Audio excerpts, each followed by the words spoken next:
ರೈತ ಬಾಂಧವರೆಲ್ಲರಿಗೂ ನಮಸ್ಕಾರಗಳು. ಕರ್ನಾಟಕ ಮಾರುಕಟ್ಟೆಯ ಭತ್ತ ಯಾವ ಮಾರುಕಟ್ಟೆಯಲ್ಲಿ ಎಷ್ಟು ರೇಟು ನಡೆದಿದೆ? ತುಂಬ ಸ್ನೇಹಿತರು ಚಾನಲನ್ನು ಸಬ್ಸ್ಕ್ರೈಬ್ ಮಾಡದೆ ವಿಡಿಯೋವನ್ನು ನೋಡ್ತಾ ಇದ್ದರೆ ದಯವಿಟ್ಟು ಚಾನಲನ್ನು ಸಬ್ಸ್ಕ್ರೈಬ್ ಮಾಡಿಕೊಳ್ಳಿ, ವಿಡಿಯೋವನ್ನು ಲೈಕ್ ಮಾಡಿ ಮತ್ತು ಶೇರ್ ಮಾಡಿ. ಕರ್ನಾಟಕ ಮಾರುಕಟ್ಟೆಗೆ ಸಂಬಂಧಿಸಿದ ಭತ್ತದ ಬೆಲೆಗಳ ವಿವರಣೆಯನ್ನು ನೋಡ್ತಾ ಇದ್ದೀವಿ. KR ನಗರ ಮಾರುಕಟ್ಟೆಯಲ್ಲಿ ಭತ್ತ 2,500 ರೂಪಾಯಿ ರೇಟಿನದು ನಡೆದಿದೆ. ಗಂಗಾವತಿ ಮಾರುಕಟ್ಟೆಯಲ್ಲಿ ಕಾವೇರಿ ಸೋನಾ ಭತ್ತ ಕ್ವಿಂಟಲಿಗೆ ಕಡಿಮೆ ಬೆಲೆ 2,000 ರೂಪಾಯಿ, ಹೆಚ್ಚಿನ ಬೆಲೆ 2,490, ಮಧ್ಯಸ್ಥ ಬೆಲೆ 2,387. ಆರ್ನಾರು ಹಳೆ ಭತ್ತ ಕ್ವಿಂಟಲಿಗೆ ಹೆಚ್ಚಿನ ಬೆಲೆ 3,126, ಕಡಿಮೆ ಬೆಲೆ 2,800, ಮಧ್ಯಸ್ಥ ಬೆಲೆ 2,813. ಆರ್ನಾರು ಹೊಸ ಭತ್ತ ಮಧ್ಯಸ್ಥ ಬೆಲೆ 2,613, ಕಡಿಮೆ ಬೆಲೆ 2,507, ಹೆಚ್ಚಿನ ಬೆಲೆ 2,693 ರೂಪಾಯಿ ಇದೆ. ಹಳೆ ಸೋನಾಮಸೂರಿ ಭತ್ತ ಗಂಗಾವತಿ ಮಾರುಕಟ್ಟೆಯಲ್ಲಿ ಹೆಚ್ಚಿನ ಬೆಲೆ 2,782, ಕಡಿಮೆ ಬೆಲೆ 2,716, ಮಧ್ಯಸ್ಥ ಬೆಲೆ 2,760. ದಾವಣಗೆರೆ ಮಾರುಕಟ್ಟೆಯಲ್ಲಿ ಸಾಧಾರಣ ಭತ್ತ ಕಡಿಮೆ ಬೆಲೆ 2,095, ಹೆಚ್ಚಿನ ಬೆಲೆ 2,250, ಮಧ್ಯಸ್ಥ ಬೆಲೆ 2,173. ಬಂಗಾರಪೇಟೆಯ ಮಾರುಕಟ್ಟೆಯಲ್ಲಿ ಭತ್ತ ಕಡಿಮೆ ಬೆಲೆ 1,800ರಿಂದ ಹೆಚ್ಚಿನ ಬೆಲೆ 3,000, ಮಧ್ಯಸ್ಥ ಬೆಲೆ 2,500.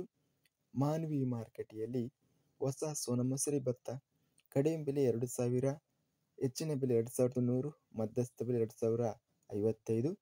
ಶಿಕಾರಿಪುರ ಮಾರುಕಟ್ಟೆಯಲ್ಲಿ 2,700ರಿಂದ ಹೆಚ್ಚಿನ ಬೆಲೆ 3,300, ಮಧ್ಯಸ್ಥ ಬೆಲೆ 2,900. ಶಿವಮೊಗ್ಗ ಮಾರುಕಟ್ಟೆಯಲ್ಲಿ ಹೆಚ್ಚಿನ ಬೆಲೆ 2,600, ಕಡಿಮೆ ಬೆಲೆ 2,200, ಮಧ್ಯಸ್ಥ ಬೆಲೆ 2,400 ರೂಪಾಯಿ ಇದೆ. ಸಿಂಧನೂರು ಮಾರುಕಟ್ಟೆಯಲ್ಲಿ ಆರ್ನಾರು ಹಳೆ ಭತ್ತ ಕಡಿಮೆ ಬೆಲೆ 2,500 ರೂಪಾಯಿರಿಂದ ಹೆಚ್ಚಿನ ಬೆಲೆ 3,400 ರೂಪಾಯಿ ಇದೆ, ಮಧ್ಯಸ್ಥ ಬೆಲೆ 2,950. ಆರ್ನಾರು ಹೊಸ ಭತ್ತ ಸಿಂಧನೂರು ಮಾರುಕಟ್ಟೆಯಲ್ಲಿ ಕಡಿಮೆ ಬೆಲೆ 2,000ರಿಂದ ಹೆಚ್ಚಿನ ಬೆಲೆ 2,487, ಮಧ್ಯಸ್ಥ ಬೆಲೆ 2,369. ಸಾಧಾರಣ ಭತ್ತ ಹಳೆಯಾಳ ಮಾರುಕಟ್ಟೆಯಲ್ಲಿ ಕಡಿಮೆ ಬೆಲೆ 2,150ರಿಂದ ಹೆಚ್ಚಿನ ಬೆಲೆ 2,500, ಮಧ್ಯಸ್ಥ ಬೆಲೆ 2,325. ಹಾನಗಲ್ ಮಾರುಕಟ್ಟೆಯಲ್ಲಿ ಭತ್ತ 2,400 ರೂಪಾಯಿ ಇದೆ.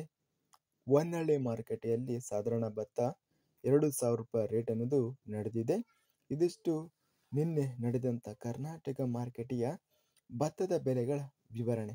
ಇಂಥ ತಾಜಾ ಮಾರುಕಟ್ಟೆಯ ಬೆಲೆಗಳ ವಿವರಣೆಗಾಗಿ ನಮ್ಮ ಚಾನಲನ್ನು ಕೂಡಲೇ ಸಬ್ಸ್ಕ್ರೈಬನ್ನು ಮಾಡಿಕೊಳ್ಳಿ, ಪಕ್ಕದಲ್ಲಿರುವ ಗಂಟೆ ಸಿಂಬಲನ್ನು ಪ್ರೆಸ್ ಮಾಡಿ. ಹೀಗೆ ಮಾಡಿದರೆ ನಾವು ಅಪ್ಲೋಡ್ ಮಾಡುವ ಪ್ರತಿ ವಿಡಿಯೋಸ್ ನೋಟಿಫಿಕೇಷನ್ ಆಗುತ್ತವೆ. ಈ ವಿಡಿಯೋವನ್ನು ಲೈಕ್ ಮಾಡಿ.